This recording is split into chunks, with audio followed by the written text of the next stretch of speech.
Hey guys, welcome to my channel. In today's video, we are going to analyze another small cap company called Ugro Capital. So this is again a company which is creating a lot of buzz in the NBFC space. The management has highly ambitious targets. A lot of investors are excited about this company as the company has given very aggressive targets of almost 3 to 4 times their AUM in the next couple of years. So before we begin, I wish you all and your families a very happy Diwali. And if you're new to the channel, please do subscribe and hit the bell icon. And if you're not a part of our Telegram channel yet, please do join as we discuss daily the market analysis and a lot of interesting news and views on our Telegram channel. So let's analyze Ugro Capital in today's video. So Ugro Capital was founded by acquiring another listed company in 2018. Presently, the company has an AUM of about 3,500 crores and they have already disbursed loans of more than 6,000 crores. They have around 20 branches and they have a network of 76 micro branches. In their network, they have grow partners of more than 1,000 and around 32 fintech partners which help them in their digital lending space. So how is Ugro Capital different from other NBFCs?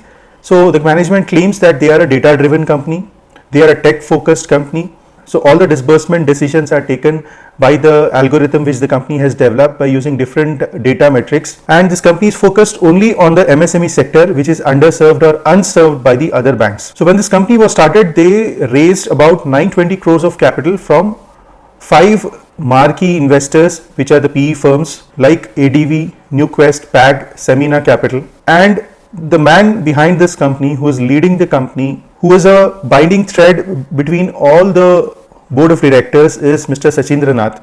He is the former CEO of Religare, which is a well-known name in the NBFC space. So there was a issue in Religare earlier where the Ranbaxy brothers defaulted and which got Religare into trouble. But Mr. Sachindranath left that company well before this incident happened, and he had also raised a flag about this incident much earlier. So he is the vice chairman and managing director of Ugro Capital. He has more than 2 decades of experience in the lending space, and he's a lawyer from the Banaras University, and he has left Religare and started Ugro Capital as his entrepreneurial journey. So what he has done is he has brought experts and veterans from different institutions of this industry together into this company. So one good thing is that all of these most intelligent minds bring in a lot of experience on the table. But the other thing to note is this: all these people have to be paid exorbitantly high because their time value is very expensive. So as you can see on the screen, Mr. Satyanand Mishra, who is the non-executive chairman of the company, he is an ex-chairman of MCX, ex-director of SIDBI. Mr. S. Kapursamy, who is the chairman of the compliance committee, he is an ex-director of the RBI. So likewise, there are so many veterans who form a part of the board of Ugro Capital, which brings in lot of rich experience for this company. So the journey of this company started in 2018 by acquiring another listed company, and 2019 onwards they started dispersing loans. Now the company has developed a particular criteria or metric called Grow Score. This they are evolving every year by adding more criteria for selection of disbursements. So what is a Grow Score is, if all the criteria as per the Grow Score are met, then only they disperse the loan for that particular customer. This Grow Score combines the history of the customer in terms of their banking history, their credit history, their GST history, so their tax history. So all these things are combined, and it is just whether that customer is eligible and credit worthy of that particular loan or not. So in the first couple of years, they've been establishing all the procedures and teams, and now in FY21 and 22 they have started aggressively lending. They have also launched Grow 3.0 recently. Coming to the business, as we have discussed, they are focused on the MSME sector specifically. In this size of customers, they have 8 different sectors selected, and they provide all kinds of loans which meet the needs of MSMEs in India. So different types of loans like the supply chain financing, unsecured business loans, secured affordable LAPs, micro enterprises loans. So all the different products which the MSME needs as businesses are serviced by Ugro Capital. So the company calls themselves as a lending as a service company. Now why do they call themselves as a lending as a service company is because the company is also working on the co-lending business model. What is co-lending? If the customer asks for a loan of, let's say, X amount, 20% of the loan is being lent from the books of Ugro Capital, and the 80% loan of that customer is being lent by a partner bank, which is another PSU, public sector, or a private sector bank.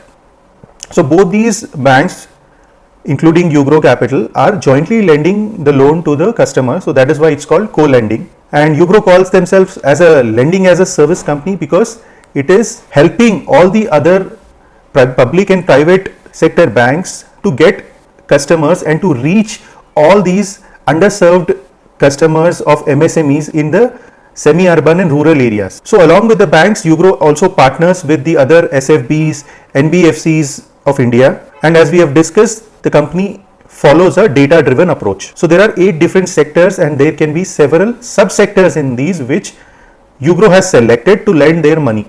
So electrical and equipment components, hospitality, light engineering, food and FMCG, healthcare, auto components, education and chemicals. So these are the 8 different sectors which are selected in the MSMEs to lend money by Ugro Capital. So Ugro Capital was one of the pioneers in the co-lending business in India, and they call themselves as one of the largest in India in this space. So banks like Bank of Baroda, SBI, IDBI, Central Bank, Indian Overseas Bank, Punjab and Sindh Bank, all these are co-lending partners for Ugro Capital. Now one more thing you observed as we read these names is that most of these banks are the public sector banks. So Ugro Capital is already in talks with the private sector banks also, which will be joining with them further in their co-lending business. Now let's look at the AUM of this company. In April 2021, it was about 1% of the off-book portfolio and 99% was the on-book portfolio. Now what is on-book and off-book is? The on-book portfolio is the money lent by Ugro themselves, and the off-book portfolio is the co-lending which is done by the partner bank. So as you can see, from April 2021 till June 2022, the off-book portfolio has increased from about 1% to 21%, and Ugro Capital says that this will go up to as high as 50% by FY25. So what will happen by this is the NBFC, which is Ugro Capital, may not need much of money to increase the AUM as they have the support of their partner banks. So there is an interesting illustration which is given by Ugro Capital in their investor presentation. In detail, you can go through it later. So in this, they have compared 2 scenarios, where a normal scenario where Ugro is lending the entire money themselves, and in the other scenario where Ugro is lending through a co-lending model. And they have concluded and shown that co-lending business is more profitable than the normal business, which is the lending business. In their scenario, they have compared where they have mentioned ROA in the normal scenario is coming to about 1.88%, and in the co-lending model it is coming to 3.5%, and ROE is as high as 17.5% in co-lending compared to the normal lending business of 9.38. So this is one differentiator of this NBFC from the others in the market. As you know, there are plenty of NBFCs and banks which are catering to the MSME sectors, but this is one of the differentiating factor in the business model of Ugro Capital compared to the others. With the Aadhaar, the e-sign and the UPI, so these kind of new initiatives or digital trends in India are emerging, and lending as a business itself is becoming more and more digitized. So the company expects that more than 50% of the MSME lending will happen through digital form in the next 2 years, and that is why they are gearing up themselves to become a data-driven company and a tech-based lending business. Now let's talk about their Growth 3.0, which is their scoring model for their customers. So they have developed their own proprietary model where they have a lot of filtration criteria, and when all these criteria are meets, a Grow score is given to each customer, which is classified into A, B, C, D, E, with A is the highest and E is the worst. So after this categorization, then the NBFC decides whether to lend to that particular customer or not. Now Growth 3.0 criteria is what it is. The criteria is based on data about the customer's data. Now what kind of data? It is a GST data because it's a business. So what is their GST history, whether it's been filed in time or not, whether there are any tax issues. Then the bureau data, which is the credit worthiness of the customer in the past, they have borrowed anything, whether they have paid in time or not. Then the banking transactions data. So combining all these three, the business information, the credit information, the banking information, a Grow score based on the Grow 3.0 algorithm is decided, and based on this Grow score, which is from the rating of A to E, the NBFC, which is Ugro Capital, decides whether to lend to that customer or not. Now this involves latest technologies like the artificial intelligence, machine learning and all that. And the company claims that as they follow this, the chance of default for them is very minimal. But this is still an untested model because the company is new and we have to really see whether their success and recovery is as good as the other banks and NBFCs in the next 3 to 5 years, where we will actually come to know the result of this. So how would the NBFC expand going further? They will follow a branch-led approach. They already have more than 75 branches across the country. They will increase the number of branches. They will also partner with different banks and NBFCs and also the fintech companies to increase their business. They will follow a digital approach where everything will be online. They will lend, approve the loans completely online into the digital format. So these are the lending partners for their co-lending model. In public sector banks, you have SBI, Canara, PNB and the others. And in the private sector bank, you have IDFC First, HDFC, Axis and the others. In the small finance bank and NBFCs, you have AO Small Finance Bank, Tata Capital, Ujjivan Small Finance Bank. Then in their digital lending, they have partners like Lending Card, they have Kinara Capital, SME Corner, and the other institutions like the SIDBI are also their partners. Now let us look at their revenue mix. Starting with their product mix, they have about 54% of prime loans, about 4% of micro loans, supply chain finance of about 11%, machinery loans of about 10%, and loans to their partnerships and alliances of about 21%. And their AUM is steadily growing. It has gone up from about 1375 crores to about 2969 crores by Q4 FY22. And if we look at the mix, the major AUM comes from the branch-led secured loans and the second is from branch-led unsecured loans. Sector-wise, if you see, majority of their loans are given to the light engineering companies, then second to the food processing companies and the third to the educational companies. 56% of their loans are secured loans, 27% are unsecured and 17% are quasi-secured loans. In terms of geography, you can see they are well spread across India. So this is good that they are not concentrated on a specific region, territory or a state. So their risk is quite well diversified. In case of any natural calamity happens in a particular state, the lending book of the bank is not at a major risk. So this is one of the most important slides of my presentation today. I have summarized a few observations from my side after studying this company and its business. The maximum lending of this bank was done during the last couple of years or last 3 years during COVID. So during COVID, most of the banks refrained themselves from giving much of credit as there was high risk in the market. But this company was established full-fledged majorly during the COVID period. So we are a little skeptical about the money lent to the customers, whether that is fully recoverable or not. The next observation is this particular industry is highly competitive. They are competing with well-established banks, NBFCs and other institutions, and the banks and other well-established institutions have an edge over this company already, as their cost of borrowing or their cost of capital is much lower than Ugro Capital. Ugro borrows at around 10 to 11% as a cost of capital, whereas the other banks and NBFCs will have a lower cost of capital.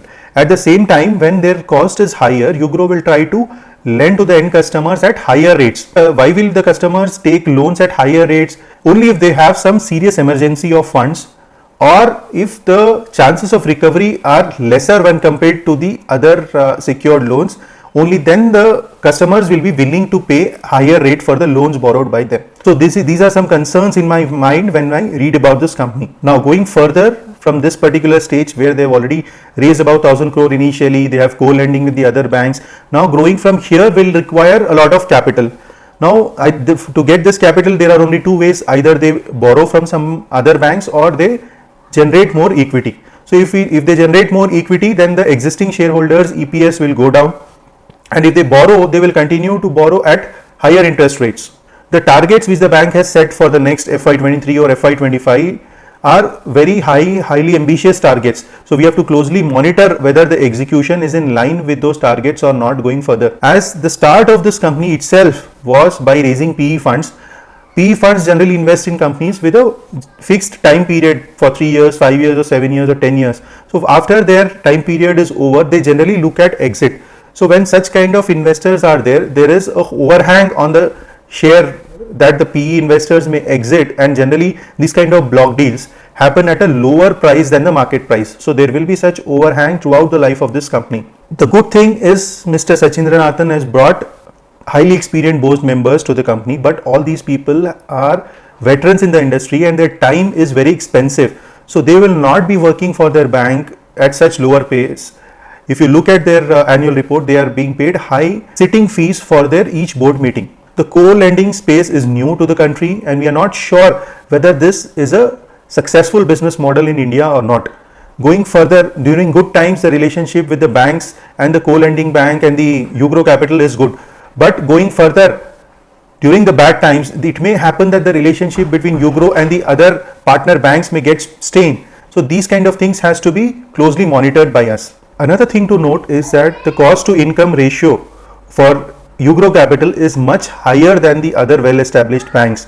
So when this cost is high, the profitability of the NBFC is much lower compared to the others. So going further, these are all things you should keep in mind. And as a summary, if I tell you, you should closely track whether the execution is as per the target set by the NBFC, and the execution should not be at the cost of lending to a riskier asset class. So the asset quality, the NPAs have to be closely monitored. At the same time, the execution of the NBFC has to be monitored, which is as per the targets or not. Now, we need not discuss much about the industry. As you know, the lending space is huge in India, and an MSME is still an underserved area. There are almost 6.3 crore MSMEs producing 8,000 more than 8,000 products, contributing almost 30% of the overall GSP in India. And this space is expected to grow in the higher single digits in the next few years. At present, still the banks dominate this particular lending industry, but that is also for obvious reasons, as banks have an edge over the NBFCs. Now, what is the competitive edge of Ugro Capital? As we have discussed, this company is a little different from the others. This is a data-driven company. They have their own proprietary algorithm based on which they decide to lend or not. They are a tech-based company and they want to digitize their loans, their approval processes, disbursements, and as well as the collections monitoring. They don't have any geographical concentration. They are well spread across India, which reduces their risk. They have a very well experienced management team and the board of directors, which bring in an experience of more than 250 years, a combined experience on the table. And they have backing of existing 5 PE investors, and if required, these investors may be willing to bring in more capital going further also. What is the growth outlook given by the NBFC? By FY 2025, they have a vision of capturing 1% market share of the total MSME business in India. And to do this, they will aim at developing AUM of about 20,000 crores. They aim to open more than 270 branches and serve more than 1 million customers. So they are targeting a total disbursements of more than 119 billion rupees by FY 25, which requires them to grow at a CAGR of about 68% for the next 5 years, which is highly ambitious. They want to increase their micro branches to more than 225 from the present 76. Now, what are the risks of investing in this company? The main risk which I find is of the asset quality and the execution. And there are other regular risks of this business, like the credit risk, regulatory risk, market risk, the interest risk. And as this is a data-driven tech company, there could be risk of data security, there could be a technology risk, but the most important risk for us as investors is to closely monitor the execution, the relationship with the other co-lending partners, and the asset quality of this company. Now let's discuss a few financial parameters to understand how the NBFC is performing. The AUM is steadily growing. It has gone up from about 1375 crores in Q1 FY22 to about 3656 crores in Q1 FY23, and out of this 21% is the off-balance sheet lending. The gross loans originated quarter by quarter, they are increasing steadily. There was a dip in Q4 FY22, but it has again gone up to about 1359 crores in Q1 FY23. The total income is steadily gone up from about 51 crores in Q1 FY22 to about 124 crores in Q1 FY23. And the portfolio yield, which is the average interest earned on the entire lending book, is increased to about 16.7%. So you can see that the average lending rate is pretty much high. So good thing is that they earn higher NIMs by lending at this rate, but the riskier part is the people borrowing at higher interest rates may be riskier accounts. The finance cost to borrowing is about 53 crores in Q1 FY23, which is almost 10.5%. So the borrowing cost or the cost of capital itself is 10.5%. So there are other banks and NBFCs which can lend at lower rates than Ugro Capital. The operating cost to income ratio is about 72%, which is much higher than the well-established banks. The banks which are already into this space since many years will have it much lesser than 50%, but in Ugro Capital's case it is more than 70% still. The profit before tax has gone up to about 10 crores in Q1 FY23, which is steadily growing.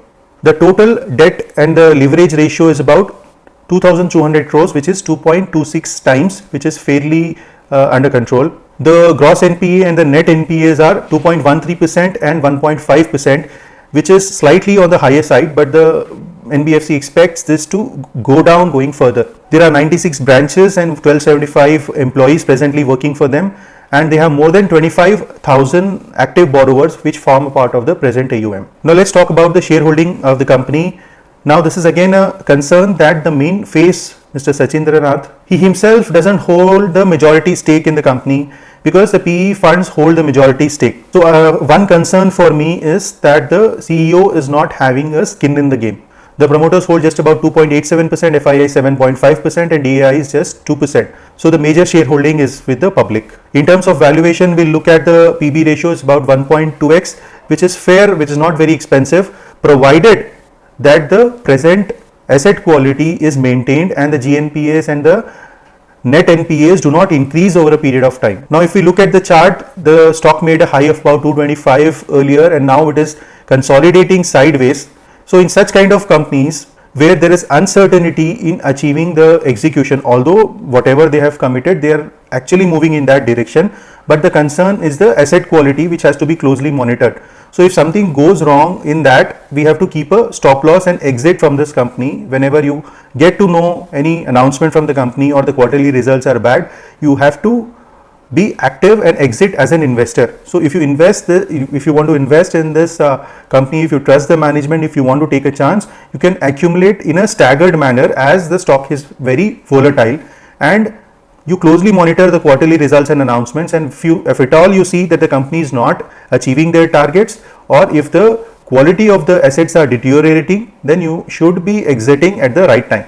Now this is about Ugro Capital. I hope you like the unbiased analysis. Let us summarize whatever we have discussed. The co-lending model is an interesting model where the profitability is higher than the traditional business. It's a tech-based company. That is an edge for this company. They have a data-driven proprietary business model to select their customers for lending. They have highly ambitious growth targets, and they are actually moving in that direction, and the team is very experienced and board of directors are veterans from the industry. Coming to the antithesis points, the co-lending model is still untested in India. We are not sure whether it will be a successful business model as such. This space of lending is highly competitive. They have to compete with well-established banks and NBFCs. Their cost to income is very high when compared to the others. The investment carries an execution risk to see whether they execute as per their given targets or not. The cost of borrowing of this NBFC is higher compared to the others, so their margins will be lesser in terms of business, and the asset quality has to be closely monitored, otherwise it could be a risky investment. So this is about Ugro Capital. I hope you like the analysis. If you like it, hit the like button and subscribe to the channel.